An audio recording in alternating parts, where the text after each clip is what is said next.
नमस्कार मंडळी, कसे आहात तुम्ही सर्व? स्वागत आहे तुमचं आपल्या चॅनलवर. तर सकाळी सकाळी पाणी येतं आमच्याकडे 5:15च्या आसपास, तर ते पाणी भरून घेतलं. एक्स्ट्राचा ड्रम असतो तोही भरून घेतला. त्याच्यानंतर आज होती चतुर्थी, त्याच्यामुळे मला साबुदाणा भिजवायचा होता, कारण मग तो भिजेल आणि 11-12च्या आसपास तळता येईल.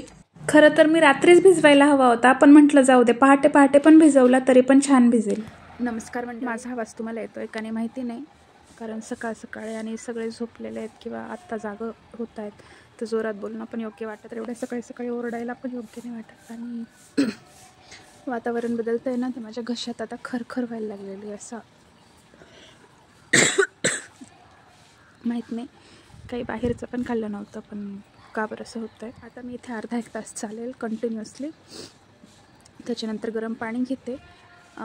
आता मला साबुदाण्याच्या आतलं पाणी निथळून घ्यायचं आहे आणि वॉक करते अर्धा तास, आणि त्याच्यानंतर मग आंघोळ वगैरे करून बाकीची कामं आवरते. चला, त्याच्या आधी तुम्हाला झाडं दाखवते. झाडांना मी काही रोज पाणी घालत नाही, कारण रोज पाणी घातलं तरी झाडं खराब होतात. मी ना अशी माती चेक करून घे, जर ती आहे व्यवस्थित ओली तर मग मी अजिबात पाणी टाकत नाही त्याच्यात.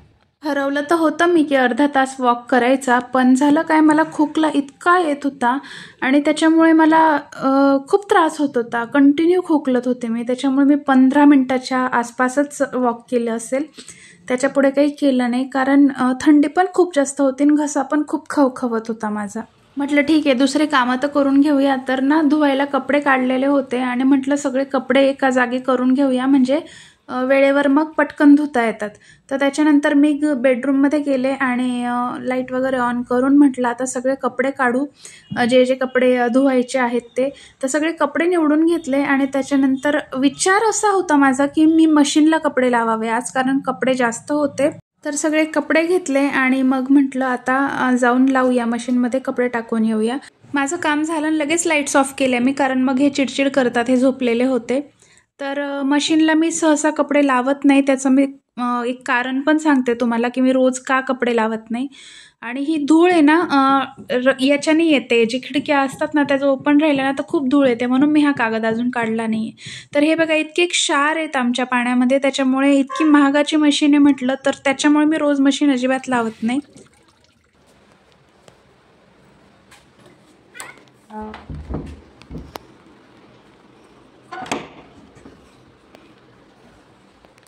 तर पाणी गेलेलं होतं, खाली गेले, कॉक वगैरे बंद करून आले आणि मोटर पण बंद करून आले. आता मला साबुदाण्याचं पाणी निथळायचं होतं, तर ते पण निथळून घेतलं आणि झाकून दिला व्यवस्थित.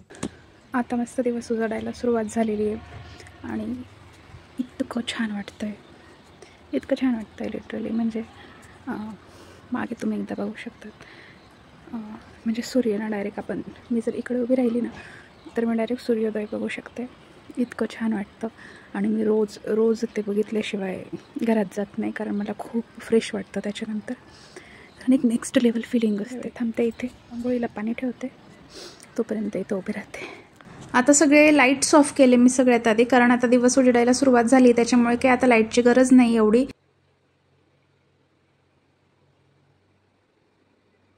आता सकाळचे वाजता आहेत 6 आणि खूप कामं आहेत मला आज, प्रचंड कामं आहेत.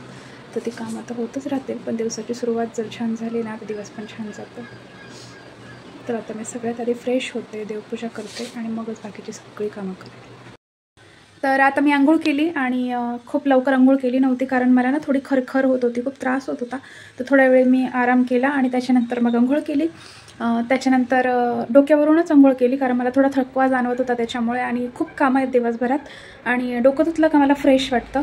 तर हा जो ड्रेस दिसतोय ना, तर हा मी मिशोवरून मागवला होता, आणि हा जो टॉप आहे ना, हा जवळपास 300मध्ये 2 आले होते मला. एक असा मरून कलरचा, तो मी माझ्या मैत्रिणीला दिला आणि एक मी माझ्यासाठी ठेवला. तर खूप छान दिसतो हा. मी बऱ्याच जणांकडे पण बघितला आणि बऱ्याच लेडीज वेअर करतात आणि छान दिसतं हे असं घरात वापरायला वगैरे. तर मोस्टली तर मी गाऊनच घालते, कारण मला ना कामं सुचतात, मला साडीवर अजिबात कामं सुचत नाही. पण म्हटलं ठीक आहे, आज हा घालूया, कारण दिसला तो माझ्या डोळ्याला आणि दिसत म्हणजे अंगावर पण छान वाटतो. आणि हा एक ड्रेस असा आहे की हा खूप कम्फर्टेबल आहे, असा बदलू नाही वाटत घातल्यावर की कामं करायची आहेत म्हणून बदलून घ्यावा असं नाही. खूप जास्त असा सॉफ्ट वाटतो अंगाला, असं खूप छान वाटतं, त्याच्यामुळे मी हा आज वेअर केला. तर आता मी सगळ्यात आधी देवपूजा करेल. भांडी तर तुम्ही बघितलीच आहे किती भांडी पडलेली, पण आता देवपूजा करेल, त्याच्यानंतर भांडी घासेल आणि त्याच्यानंतर मग फराळ तळेल, कारण आज आहे चतुर्थी. आणि सगळ्यात महत्त्वाचं, जसं की मी सकाळी मशीनमध्ये कपडे टाकले होते, पण आता प्रॉब्लेम असं झाला आहे की 2 दिवसापासून जलपरी चालू नाही आहे, त्याच्यामुळे टाकीत पुरेसं असं पाणी नाही आहे. दिवसभर पुरलं तेच खूप झालं, तर त्याच्यामुळे मी आता सगळे कपडे ते हाताने धुवे. किचनमध्ये गेल्या गेल्या माझं सगळ्यात महत्त्वाचं काम असतं पीठ मळणं, चहा ठेवणं आणि भाजीची तयारी करणं. पण आज चतुर्थी होती त्यामुळे एवढे कामं नव्हते. आणि साय काढणं सगळ्यात महत्त्वाचं. तर यांना चहा ठेवून दिला. मी तरी चहा घेत नाही आहे सध्या, कधीतरी वाटलं तर घेते. तर सगळ्यात आधी यांना चहा गाळून दिला. इच्छा तर खूप होते चहा घेण्याची, पण मी सध्या फार कंट्रोल करते. आता म्हटलं देवपूजा करून घ्यावी, तर व्यवस्थित देवांची अंघोळ वगैरे घातली आणि मग त्यांना स्वच्छ पुसून देवाऱ्यात ठेवून घेतलं. तर हे गाय वासरू आहे ना, माझ्या आजीने मला धोंड्याच्या महिन्यात दिलं होतं. आणि ही सप्तशृंगी मातेची जी मूर्ती आहे ना, ही आम्ही सप्तशृंगी गडावरून आणली होती. खूप छान आहे ही मूर्ती. तर त्याच्यानंतर मी व्यवस्थित देवपूजा वगैरे करून घेतली. आणि आमची कुलदेवी आहे धुळ्याची, काही जण म्हणतात चांदवडची आहे, काही जण म्हणतात धुळ्याची आहे, एकविरा माता. आता हे जे पूजेचं पाणी आहे ना, मी कोणत्याही झाडात जाऊन टाकून येते. आणि आज म्हटलं विद्याच्या झाडावर टाकून येऊया. आणि मग आता मला आवरायचा होता खूप सारा पसारा, कारण टाकीत ना पाणी नव्हतं. आणि माझ्यासोबत खूपदा होतं असं, रात्रीचं पाणी संपून जातं टाकीचं, माझी भांडी राहून जातात. तर इतकी भांडी जमा झालेली होती माझी, पण म्हटलं नाही, कंटाळा करून चालणारच नाही. सगळी भांडी घासून घेतली व्यवस्थित. किचन वट्टा पुसला, त्यामुळे खाली पूर्ण घाण आली होती. तर मग या मॉपच्याच याच्याने मी खालचं पाणी पण पुसून घेतलं आणि घाण पण त्या मॉपच्याच साहाय्याने ओढून घेतली, की जेणेकरून एक काम कमी व्हावं. तर हा एक रूम मी स्वच्छ आवरून घेतला, कारण मग नंतर मला एकच रूम आवरायचा राहील आणि तेवढेच कामं कमी होतील म्हटलं. मला लहानपणापासून ना मोठ्या लॉंग केसांची खूप जास्त अशी हौस होती, पण माहीत नाही का मला कधी माझे केस मोठे झालेच नाही, इतके असे खूप लॉंग लेंथपर्यंत ते कधी गेलेच नाही. तर असं माझ्या मैत्रिणीचा कॉल चालू होता, तिचे खूप छान केस आहे आणि तुम्ही सगळेजण तिला ओळखत असाल, नम्रता यूट्यूबर आहे ती. तर तिचं आणि माझं डिस्कशन चालू होतं. मी तिला म्हणत होते की मला काहीतरी सजेस्ट कर, माझे खूप जास्त केस गळत आहे. आणि तिने सांगितलं की तिने जे मास्क शेअर केलेलं आहे ते लावून बघ वगैरे. तर तेच डिस्कशन चालू होतं आमचं दिवसभरातून 2-3 वेळा जर बोलणं नाही झालं ना, तर खूप चुकल्यासारखं वाटतं. आणि खरंच म्हणजे मैत्रिणी फार कमी केल्या मी आयुष्यात, पण ज्याही केल्या ना त्या फार क्वालिटीच्याच केल्या. म्हणजे क्वालिटी आणि क्वांटिटीचा जो डिफरन्स आहे ना, तो व्यवस्थित सॉल्ट केलेला आहे मी आयुष्यात. तर इतके कपडे झाले होते. आता हे कपडे धुतलेले होते, पण ना मी घड्या करायलाच फार कंटाळा करून घेत होते. तर आज व्यवस्थित घड्या करून घेतल्या. कालचे कपडे होते हे, आणि व्यवस्थित कपाटात रचून घेतले. बेडरूममध्ये पण प्रचंड पसारा झाला होता, कारण हे ना कोणती पण गोष्ट एका ठिकाणी ठेवली ना तर उचलत नाही, आणि मला या गोष्टीचा फार राग येतो. मग तर झाडू मारून घेतला. आता सगळ्यात महत्त्वाचं, आमच्या घरात येते प्रचंड धूळ, कारण रस्ता इतका चालतो आणि इतकी धूळ येते, म्हणजे अशी कोणतीच वस्तू असणार नाही की त्याच्यावर धूळ बसत नसेल. तर याच गोष्टीचा भयंकर कंटाळा आहे, कारण ते फार पुसत राहावं लागतं कंटिन्यू. आणि ज्या दिवशी पुसलं नाही ना त्याच दिवशी घरात कोणीतरी यायला पाहिजे. आणि असं खरंच कोणाकोणासोबत होतं मला नक्की कमेंटमध्ये सांगा, की तुम्ही ज्या दिवशी घर आवरलेलं नसेल ना त्याच वेळी पाहुणे तुमच्याकडे येतील. असं माझ्यासोबत नेहमी होतं. झाडू मारला, फरशी पुसली आणि आता जाते मी कपडे धुवायला. आता कपडे धुवून घेते सगळ्यात आधी. मशीन लावणार होते, पण पाण्याच्या प्रॉब्लेममुळे आज परत मशीन लावणार नाही मी. हाताने कपडे धुवून घेते. नंतर मला फराळ तळायचा आहे, त्याच्यानंतर मग मी व्हिडिओ एंड करेल आणि मग मला करायची आहे एडिट. आवरते मी कपडे.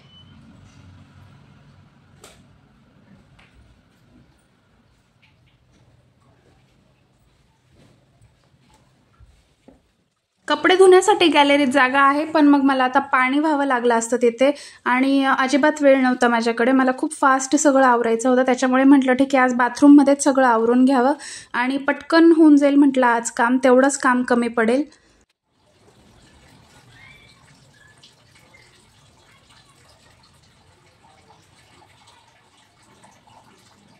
तर हे बघा, व्यवस्थित सगळे कपडे आता मी वाळत घालून दिले, जास्त निपळले नाही. ऊन कडक होतं, म्हटलं आपोआप वाळून जातील पटकन.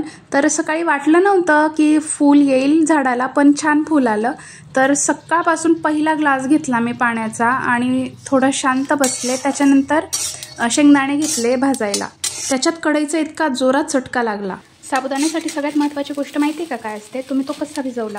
त्याला जर जास्त पाणी झालं ना तर तो इतका गचगच होतो आणि कोरडं झालं ना तर अक्षरशः तो वातडा होतो, तो चावला जात नाही. त्याच्यामुळे पाण्याचं प्रमाण पण व्यवस्थित पाहिजे. हे बघा, पाण्याचं पण प्रमाण व्यवस्थित पाहिजे आणि शेंगदाण्याचे जे कूट घालतो ना आपण ते व्यवस्थित भाजून घ्यायचं. आणि जर तुम्ही व्यवस्थित भाजले ना तर साबुदाणा छान लागतो. आणि ना बारीक नाही दळायचे शेंगदाणे, जाडे मोठे दळायचे आणि मग तेलात घालायचे. मग जेव्हा ते दाताखाली येतात ना तेव्हा त्या खिचडीची चव वेगळीच लागते. आणि खिचडीचा ना रंग पण पांढरा नाही दिसत, असा मस्त लालसर दिसतो, अशी खुशखुशीत दिसते. आणि दुसरी स्टेप म्हणजे खिचडी करताना कधी ॲल्युमिनियमची कढई वापरू नका, त्याच्याबद्दल तुम्ही लोखंडाची कढई वापरा, त्याच्यात चिटकत नाही. बऱ्याच लेडीजला याचमुळे कंटाळा येतो साबुदाणा करायला की तो फार चिकटतो आणि लवकर बनत नाही किंवा लवकर तो उलटता येत नाही. पण मी माझ्या साबुदाण्याला दाखवते, कुठे चिटकत नाही. कढई इतकी छान आहे की मी ही कढई सोडून कोणतीच कढई साबुदाण्यासाठी वापरत नाही. तर खरंच सांगते तुम्हाला, लोखंडाच्या कढईचा यूज करा, नाहीतर तुमच्याकडे पितळाची कढई असतील ना तर तीही चालेल, तिच्यात पण साबुदाणा चिकटत. आणि शेंगदाणेसुद्धा बघू शकतात तुम्ही, ते जेव्हा दाताखाली येतात ना तेव्हा खूप अप्रतिम लागते. यांच्या पुरता तर साबुदाणा परतला आहे, आता माझ्या पुरता परतेल. त्याच्या आधी मला काही कामं करायची आहे आणि माझी स्किन पण खूप ऑइली झाली आहे, तर त्याच्याबद्दल पण मला थोडं स्किन केअर करायचं आहे, घरगुती स्किन केअर. आजचा व्हिडिओ मी इथेच संपवते मंडळी. आणि खरंच फेसबुकवरच्या ऑडियन्स मला खूप जास्त प्रेम दिलं आहे, खूप जास्त, म्हणजे अनएक्सपेक्टेड होतं माझ्यासाठी. आणि खरंच इतके प्रेम करणारे लोक असतात हे कळलं मला. चक्रांचा व्हिडिओ खूप जणींना आवडला, खूप छान माहिती दिली म्हटली, तर खरंच मी ब्लेस समजते स्वतःला की ज्यांना हे माहीत नव्हतं त्यांना पण कळालं. काही म्हटले आमच्याकडे होत नाही, हे नेमकं काय आहे ते तुझ्या ह्याच्यातून कळालं, तर मला खरंच खूप आनंद झाला या गोष्टीचा. तर हे होतं माझं 5 वाजेपासून तर 12:30 वाजेपर्यंतचं रुटीन. मध्ये तर मी बऱ्याच गोष्टी शूट केल्या नाही आणि कारण मग व्हिडिओ खरंच खूप मोठा झाला असता.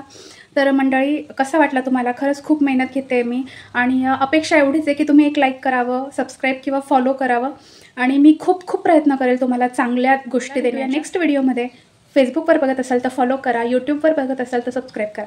बाय.